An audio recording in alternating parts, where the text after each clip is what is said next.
Dr. Ishola Oyenusi is a name belonging to one of the most violent and notorious armed robbers in the history of Nigeria. His mode of operation was mainly carjackings, bank robberies, and heists committed during hold-ups. It was revealed that Oyenusi was from Araromi in Okitipupa, now Ondo State. Before the Nigerian Civil War ended in 1970, a stone-hearted armed robber had already emerged in the early part of that same year.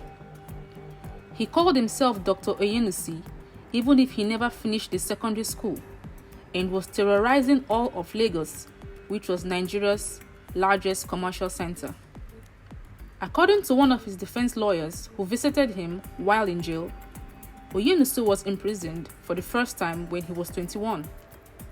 He escaped about 8 times before he decided to settle down as an armed robber, and that gave him the cloak of invisibility for some time. Oyenusi was no ordinary pilferer. He was downright wicked and had all of the self-confidence in the world to go with it. One other thing about Oyenusi was that he was quite romantic and chivalrous. There was a story of how he snatched his first car on Habat Macaulay Road in Yaba, Lagos, because his girlfriend was broke and he needed money to sort her bills. He eventually sold the car for 400 naira, but the sad part was that in the process of stealing the car, the poor owner was shot dead. In 1970, he was arrested and handcuffed by a police officer. As the policeman was ordering him around, Oyenusi blasted him and thundered, "People like you do not talk to me like that when I'm armed. I gunned them down." In the 1970s, Oyenusi was described as the first celebrated armed robber in Nigeria. As at that time, armed robbers were condemned to death, and thousands joyfully came out to enjoy the grisly public executions before the firing squad on the pristine beaches of Lagos. On March 27, 1971, Oyenusi was nabbed by the Nigerian police after he organized a robbery in which $28,000 was stolen, and a police constable was killed in the process. Although the first public execution of robbers had taken place in April 1971, that of Oyenusi and his criminal allies was a special case, and the Lagos government took time to prepare the grounds at the Bar Beach. By 8 a.m. on September 8, 1971, officials were already at the execution arena to ensure that everything went on well.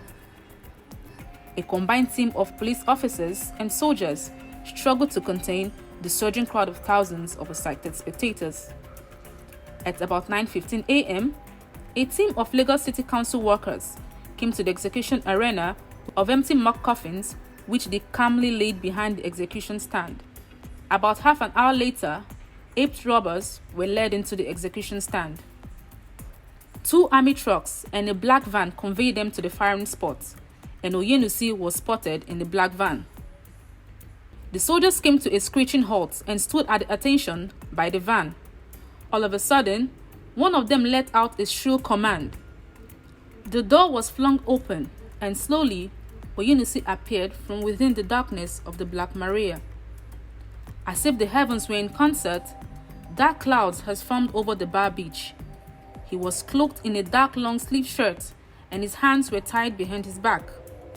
Sweating profusely, he kept throwing fast glances around as if he was looking for someone, as he surveyed the crowd who had thronged the beach to simply see him die. Over 30,000 Nigerians trooped to the famous Bar Beach. Some of his friends and family members present could not hold back their tears. But for most of the witness, it was a justice being served. Just few minutes before his body was riddled with hot-leaded bullets from stern-faced soldiers of the Nigerian army, he finally confessed, saying, "I am dying for the offense I have committed." Smartly, 7 soldiers formed a little line in front of Oyenusi. A soldier let out a first command to the sharpshooters, and all of them took aim at him. The next voice reverberated, "Fire!"